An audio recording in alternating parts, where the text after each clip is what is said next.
Hey, what's going on, guys? I thought I'd record and react to some of my own Instagram stories, because I always have a point whenever I post something. So, all right, without further ado, this is the first one. It's okay. All right, hold on. Let's see if we can play this from the Amen. where'd he go? One of my favorites is, if your friends and family don't think you're nuts, you're not doing the right thing. Amen. I don't know if you know this. This is one of those billionaire people that made it and gives a really good rational advice. And the advice in this video is obviously if your friends are not thinking that you're not insane, or they think that you are, you're probably doing the right thing. And if they think you're not, then you're not doing the right thing, right? So do something insane, guys. Probably the right thing. Spartans! What is your profession? This was actually plus 35. I've been going really heavy on my pull-ups, just because you wanna develop those big biceps. Yeah, and I was actually listening to bachata songs because, why not? One of the things I was thinking during this workout was, you have to choose to be happy, guys. Like your happiness comes from within, right? As I've said in previous videos. You can choose to be happy regardless of how you have felt throughout the day, or who has wronged you, or whatever your situation is, right? Happiness is a choice, and I want you guys to remember that. Anyway, so that's why I decided that I was gonna listen to the bachata songs, because they make me happy. I dance better when I'm happy.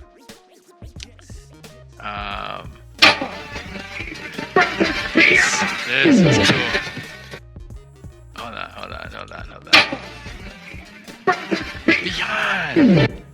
All right, this was cool because I created this on an app called Video Leap. It's basically turning you into an AI, whatever you basically tell it. And I told it to make me into like a Super Saiyan type thing, and this is what it did, which I thought was pretty cool.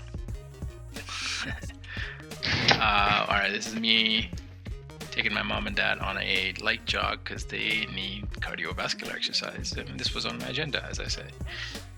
It says over there. I don't know about you guys, but whenever I take care of the things that are around me, like my family, my friends, that makes me happy. That's like good serotonin, dopamine hit, right? Like I took care of business. Like just before this video, I was editing one of the cooking videos I shot with my mom, and I'm gonna be starting that channel real soon. It's gonna be called like Mom's Kitchen or something like that. So yeah, I just edited that video. I knocked that out of the park.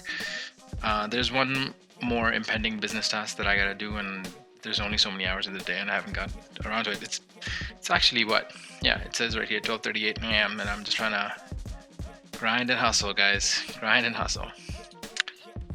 This is my dinner anyway. So little tidbit of reaction to my own stuff, but I do have some things here that I wanted to react to. The first is this one.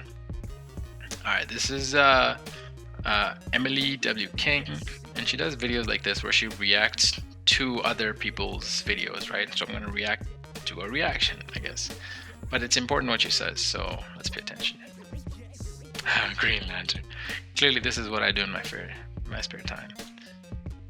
And these men that are obsessed with you, good fathers. It's gonna sound harsh, but guys will agree. One woman's trash is another woman's treasure. You'll find us if you go dumpster diving. We've been discarded. You'll find the best boyfriends and husbands on the island of misfit, broken-hearted boys. They're simple creatures. We're a lot like dogs. Like, picture a rescue dog at the animal shelter. They always make the best companions. They're always loyal, loving, appreciative. We're the exact same way. We did everything... See, one thing I don't like about this guy is he's emasculating the shit out of us men.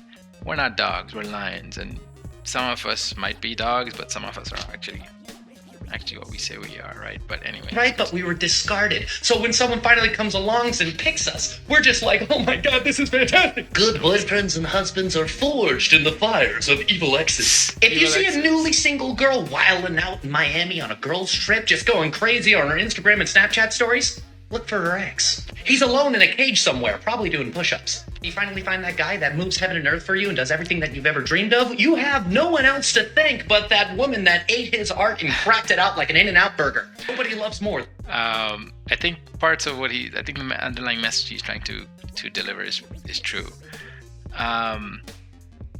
Evil exes do make the best boyfriends, because the evil exes teach us the most. But interesting things he says over here. What else?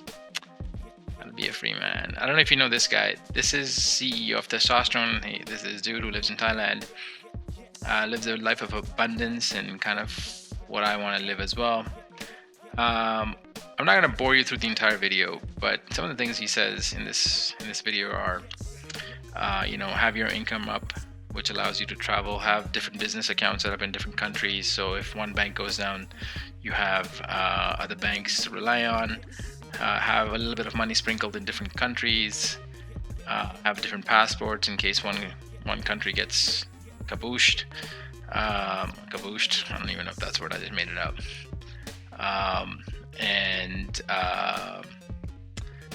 Just have multiple streams of income and quit your 9 to 5, which I agree. I think every person should be working towards quitting their 9 to 5. 9 to 5 is good. It was meant for a short-term thing, but most people have taken that into a long-term thing, which is exactly what the Matrix is and the problem with society today. Good dude to follow. Let's see if we can come up with a new video to react to. Ignore randomness. Eliminates anxiety. I don't know if I want to watch that. Shorts. Let's try to go to shorts. What is the antidote towards toxic masculinity? What precisely is toxic masculinity, as opposed to, say, toxic femininity? The moment when you go over a boundary that kind of neglects the freedom of the opposite, gender or whatsoever. But that would also be toxic femininity. And so part of what's happened in our discourse is that we're required ethically to assume a priori, merely out of politeness, that the utterance toxic masculinity actually constitutes a meaningful phrase. And if you push it, you find very rapidly that it doesn't, because it's very, very, very difficult to define, and definitions actually matter. And so if it's a matter of transgressing against the boundaries of gender appropriate behavior, it's just as likely to happen among women as among men, in which case it's not toxic masculinity. So. Okay, some things I do want to say about toxic masculinity. I think that phrase has been overused, number one, and I'm not saying there are not bad men out there, but to use that to define a whole generation of sex and think everyone's oppressive, to think every guy is trying to put you down his thumb, it's bullshit. And I think that's another issue regarding Western dating and society, is that most women think that men who create boundaries and set standards for their women is somehow apparently toxic masculinity, whereas women are always setting standards for men. Like, he's got to be 6 feet tall, 6 figures, 6 packs. You get the idea, right? Like, he has to bring something before they even allow him to date. But this idea that men can't have standards, and if they do, it's considered toxic masculinity, is bullshit, right? Like, every sex has its own requirements, and we should be open and healthy enough to discuss those requirements and standards, right? What else? Let's try and find something else. Bachata. When Mike was younger, who did he want to be like? Who did he aspire to be? I wanted to be, it's interesting is I didn't want to be like Muhammad Ali, because where I came from, Muhammad Ali didn't come from the world I came from. Facts. I came from filth and scum and sewage. So I wanted to be like Sonny Liston and Jack Dempsey. I wanted to be ferocious. I wanted to kill you with my stare. I wasn't like Muhammad Ali. I love and respect Muhammad Ali, but Muhammad Ali is not like me. He don't come from the world I come from. Facts. When Mike was young. Facts.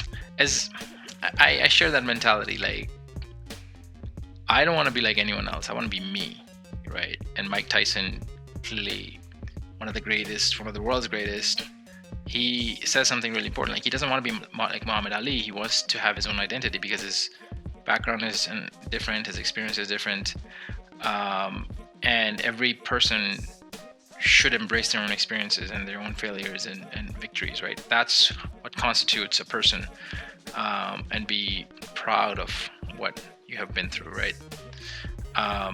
Definitely agree to this saying. What else? Let's see. Like a man being like, I'm only going to date younger women, like blah blah blah, trying to just versus like, women saying I'm only gonna date rich men and I'm gonna I do just this said if they that's pay me. transactional. Yeah, but what's the He difference? wants a young woman. Reverse it. What's and the she's difference? getting What's the paid. metric? What's the standard that makes one That a woman- disgusting and the other one acceptable? Because she's Just asking. It's a genuine. He's seeking out Yeah. the relationship. It's a transactional relationship. It's not a man going after a woman based on inexperience. And he's seeking out a relationship too, and maybe he wants a woman who's younger, who's had number one less bodies. Because let's keep it real, the older a woman gets, the more bodies she's had. And what problem? Purity What is problem valued. is that? Purity is valued. So do you in think every that man man has to be culture, pure as every well? single religion. A man and women, man being pure. No, again, it goes back to standards. Men don't like women with high body counts. It doesn't ensure paternity. The last thing we want is to find out that our child is not ours, right? So, ladies, you can have as high of a body count as you want, but don't make us the evil people, men. When we say we have a certain standards, I'm not gonna date women with high body counts. That's most of men's standards, right? That's my standard. You can have as much high of a body count you want, and we're not stopping you. Go sleep around with 100 dudes, and some women do, right? It's your choice, but realize everything has a consequence. It's just like if I was broke, if I wasn't ambitious, if I wasn't fit, no woman would want to date me. We live in a real world, right? So we have to respect what the other sex is requiring. Men and women live in completely different. I always say this: we live on the same planet, but we live in two different worlds. Men and women play by different rules, and we keep it real here, right? So, anyways, I think that's enough reaction videos for tonight. I'm gonna post this somehow quickly and get it up. Peace.